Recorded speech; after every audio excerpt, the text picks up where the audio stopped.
Welcome to Mumbai. So this is the executive room that they have given me, which is quite nice. I got here at 3 a.m. this morning, which was all quite dark. And then I woke up to this for a view.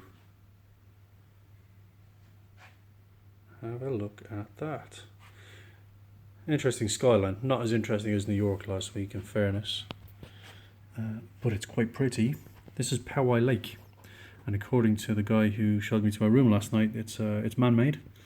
And it's full of crocs, which is really quite bizarre because I actually saw people out in inner tubes fishing in there last night. And actually, as I look at it now, there are people down there fishing.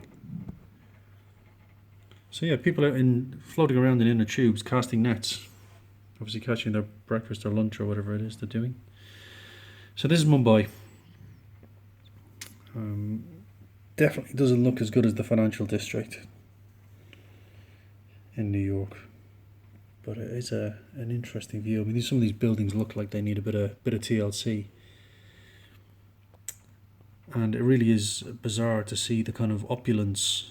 And there's a shanty town kind of right behind, a slum right behind the hotel here, which I'll grab a video of later.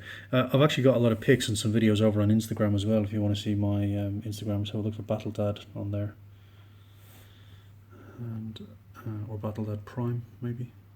I'll have to add a link. However, yeah, just seeing that kind of opulence and abject poverty is a real eye-opener.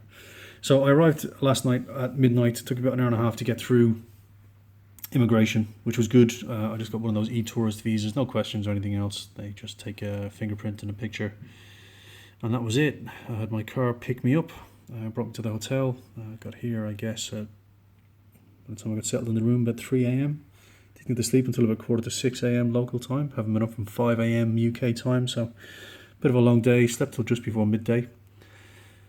But then woke up to this. Now it is raining. It is kind of rainy season here, monsoons and what have you. But it's about 27 degrees outside. And there is a flea market on in town. There's a festival starting this weekend. They do say don't really travel on your own, but I'd like to get a look at it.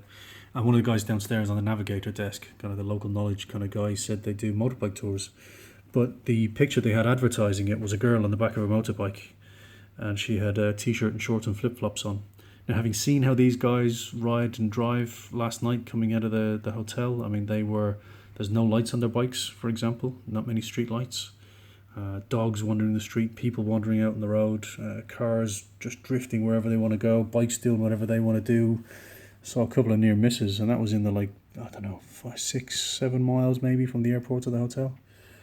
So yeah, they're an interesting crowd. I'm not sure the tour guide would like me dragging him off and me jumping on the front of the bike and riding instead, but hey, you never know, might keep us safe. But there you go, there's Mumbai. It's looking interesting. So yeah, have a look at Instagram. I've got some more pics on there. The hotel is fabulous. It's amazing, absolutely amazing. But they have got a slum kind of right behind, which is just seeing these things like right beside each other. It's a real kind of dichotomy. It's insane. But hoping to get out and have a look at this. Hoping to get a look at Goa next weekend as well. I'm here for about 12 days. So that's our first look at Mumbai. Very interesting. Speak to you soon. Ciao.